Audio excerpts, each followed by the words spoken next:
Have you ever wondered what could be the perfect alien to debut in the official Ben 10 comic, and why did the art style change from this to this? Today we'll find out thanks to a YouTube interview with the creators, the preview of the 10 pages that's in my previous video, and the 11 covers of the first 2 volumes of the comic. I recommend you stay until the end in case you want to win an official Ben 10 comic. As for me, I'll be quiet for a month and let's get started.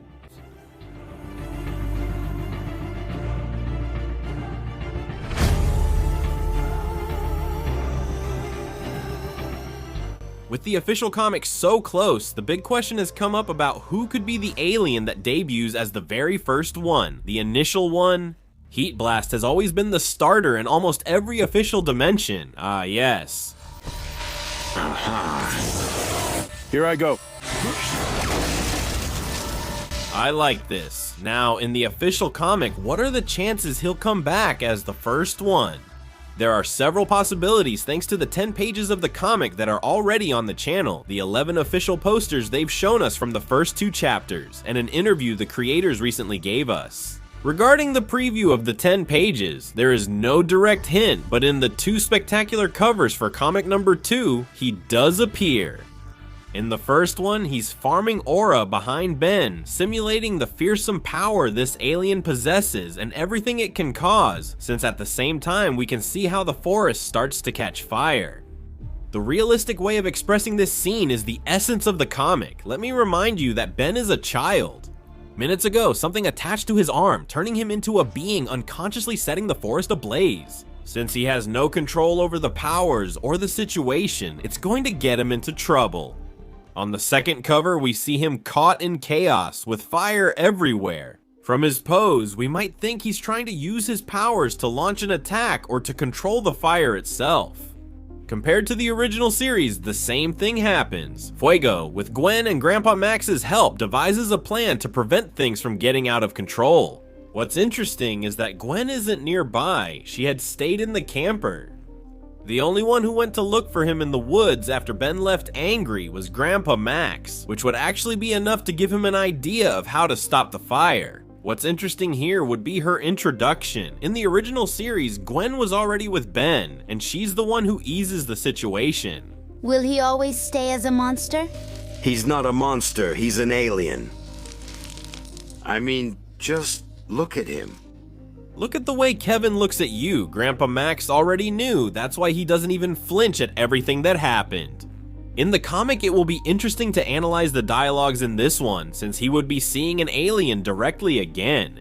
I imagine that Grandpa Max will try to reason with Ben, since he must be scared, confused, and a bit hurt by what just happened. I can support this thanks to the YouTube interview, where a specific topic discussed the evolution of the characters and their relationship with Grandpa Max. It is mentioned that Grandpa Max has more depth than it seems, which allows his character to be explored throughout the story. The creators reflect on how they now identify more with the character of Grandpa Max, since it has already been 2 decades since the creation of the show. And Max is a revelation, Joe. Well, yes, because people who know the series know that Max is much more than he seems, and that's how we can go about it. Analyzing him in small fragments throughout the narration of the stories. That's the fun part for me, and it's ironic that, as you know, when we created this series, people 20 years ago, we all were, Grandpa Max. He was the grandpa. Well, now we're at Grandpa Max's age, all of us. I relate to that character and I write him more than I used to. Seagull's face when Casey talks about how they're writing a lot about Grandpa Max is priceless. The interview is really good and you'll be able to see it for yourselves at the end of the video. The other alien that came to my mind who could debut as the first one would be 4 Arms, since at the end of the 10 pages of the comic, Ben was running away from the military and just ran into a giant bear. This one was mutated with mechanical parts that we still don't know who they could belong to. What we could think is that 4 Arms would be the perfect alien to face the bear and not attract too much attention from the military. Although, if I think about it more, Heatblast could show up trying to fight the bear. The battle would burn the forest, attracting the attention of the military, who would come and attack anything that isn't human. This would give Ben a little time to escape, for Grandpa Max to arrive and rescue his grandson, and who knows, Colonel Rodson might recognize Max, or on the other hand, Grandpa Max might recognize Colonel Rodson.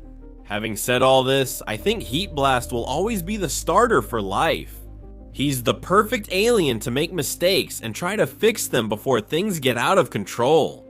Ben, with 4 arms as his first alien, would destroy any army, bear, or anything he thinks is a threat, so not that one.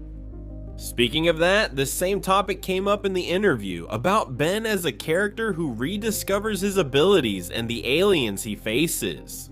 We know that the comic starts from the very beginning where Ben doesn't know the aliens, which allows us to discover their powers and limitations along with him. Remember, this is just the start of the first day, alright? It's like everything else, just seen differently. Of comic book history, Ben doesn't know what these aliens do. It means we know, but we're still figuring it out. What does it smell like?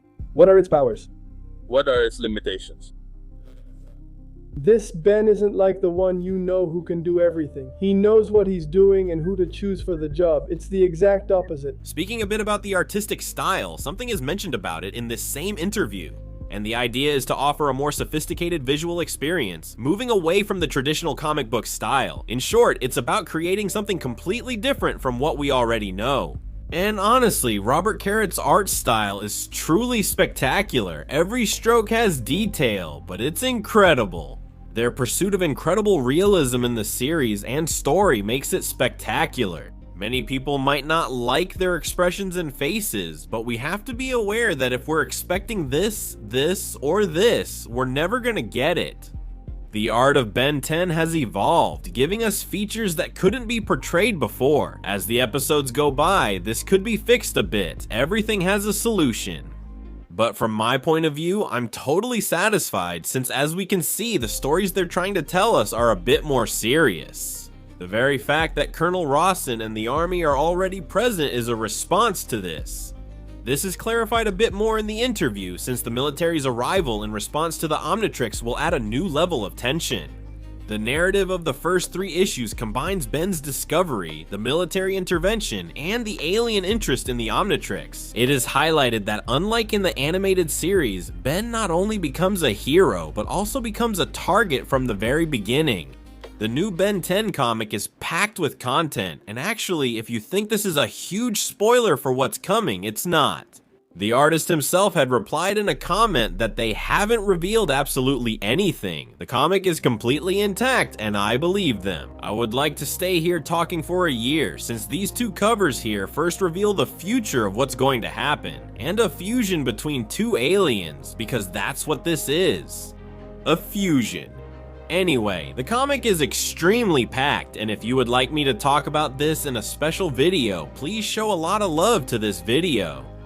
With the company of these amazing people, I say goodbye. Remember, I'm Frio, and I'll see you next time. Goodbye.